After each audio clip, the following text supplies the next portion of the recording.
Hi, Martin, the AKM project guy, back for part 2 on the King Tut project. My daughter watched the first video and she gave me a couple of pointers. One of them was, Dad, why don't you hold the camera the other way? All right, thank you, sweetie. So, at any rate, let's get started. Well, let's continue with the King Tut project.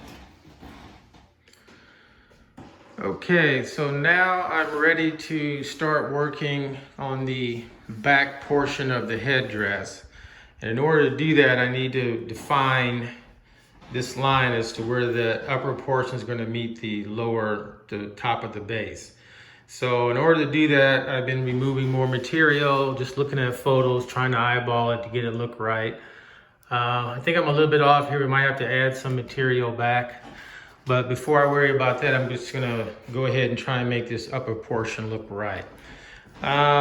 So what's prevented me from cutting this out in the past is that this needs to be at an angle going back. And I didn't have the means of doing that with my hot wire foam cutter table thing.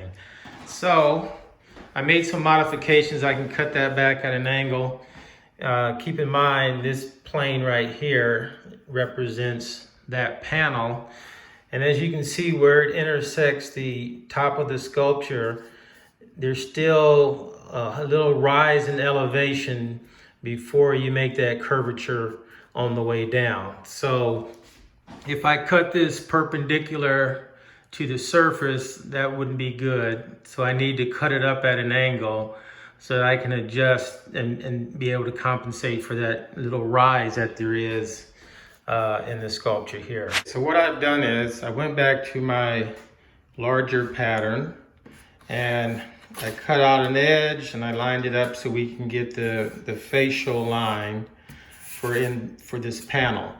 Now what my plan is to do is to cut down along this line and then drop this center portion down about 3 millimeters or so that when I put the facial piece in here, it'll fit snug. If you really want to get technical, what I'm building is a sculpture that's based on one side of the original sculpture, and all I'm doing is just mirroring it so that it's symmetrical. When you look at this photo and you see the outline that I used to get the face, you got to keep in mind that this is protruding out from the sculpture. So it's closer to the camera when they took that photo, okay? So if I were to cut this pattern out based on this width here, it would be too wide coming off of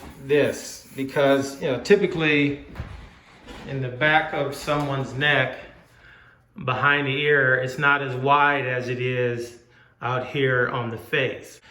And so what I've done is I've taken I made another copy of this, and as you can see, I'm going to come slightly to the inside in areas where the neck comes up and also where it exits out up here. So this is accurate, this line coming down here, and also the neck that's showing on this photo is accurate. But what's not accurate is this behind here. So this is one of those attention to detail things where you just have to think about what you're doing and try and compensate for it. Okay, so I made my adjustments for the back of the neck where it meets this plane. So I'm gonna start to cut that out, but before I do that, I wanna go ahead and cut the major outline out first. And as you can see, I've made the adjustment to my hot wire foam cutter so that I can cut this top portion back at an angle.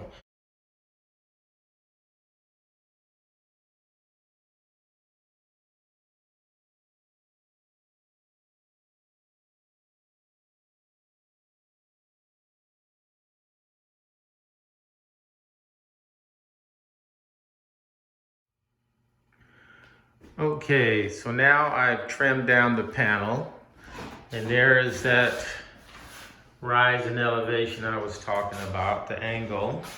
I've also took my Dremel and routed out this area where the facial piece will sit down in here nice and snugly.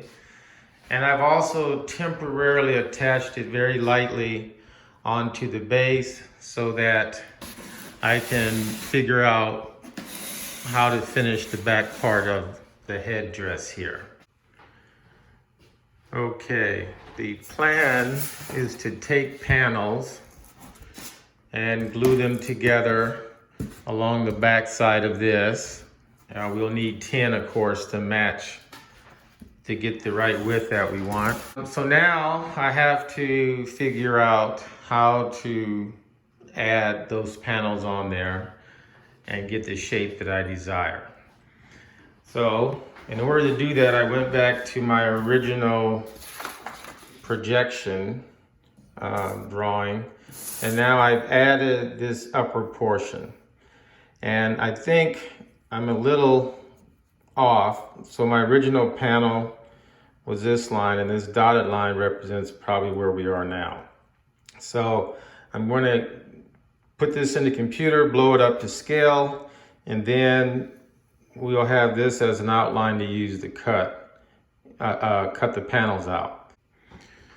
Okay, so to get the shape of the panel where it meets, of the additional panels where they meet this main panel, I've just took some poster board and lined it up so we can get the outline. And so this will help me make the two center panels that sit here.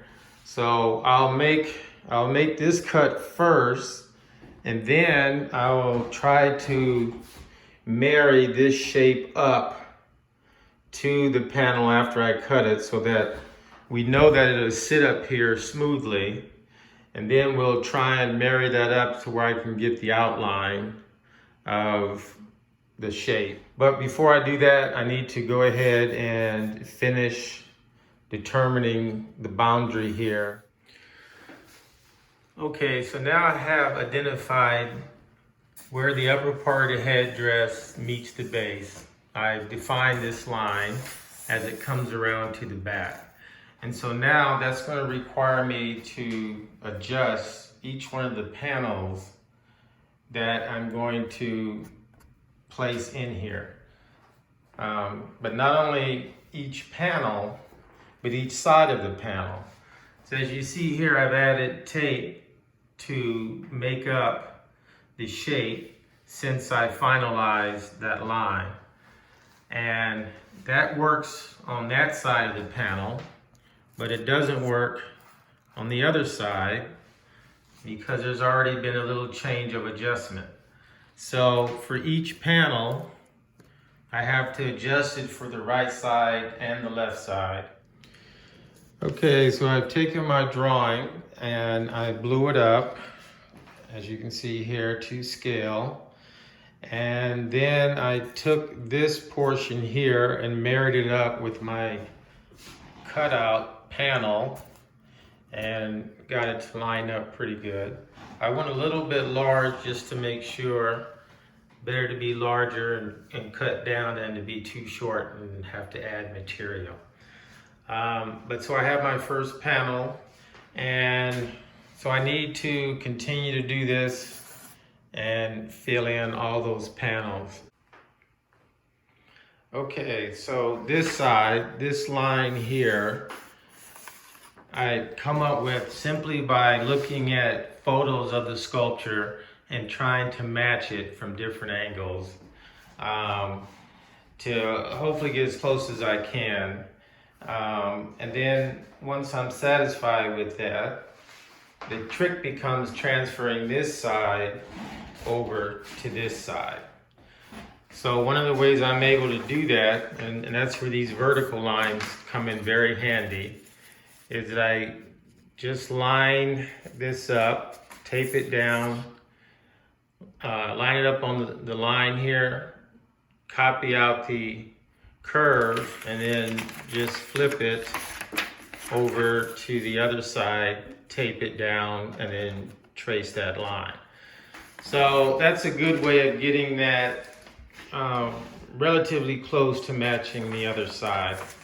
Now, the point where it comes into a problem is on this curved area, you can't get the paper to line up, obviously. So the way I do that is I put it on this board, and I just simply line up the center line on the 0, and I do that on the other side. And then I'm able to take measurements from this side, the height, for example, here, and then whatever that is with the ruler, I just transfer over to this side. And so that gives me my markings, and that's going to help me to complete this side so that hopefully they will match. Okay, so my sculpture is based on the assumption that the overall dimensions that I found online are in fact that, overall dimensions.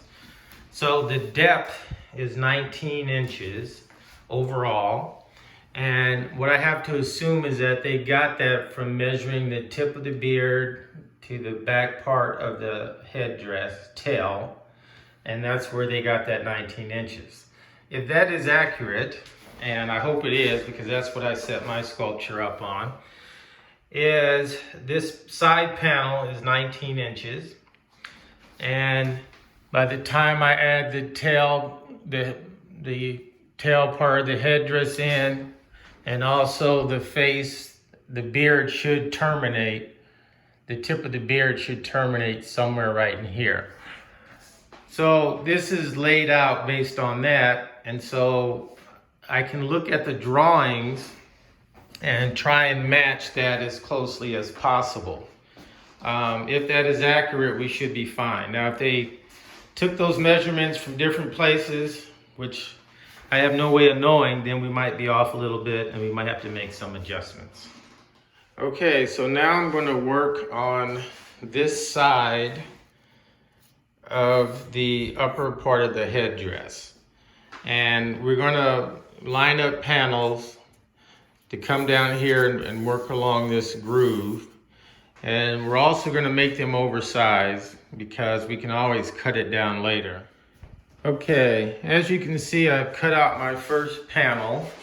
I've gone over at the bottom, and I've also went extra wide around the outside, made it larger so we can always cut down and hopefully get the shape that we want.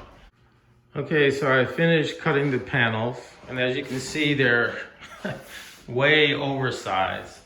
And you know, I can always cut that down later, but we have the one side done. Now I'll work on the other so that we can glue them all together and then get to cutting on it and see if we can match that shape on the back side of this sculpture.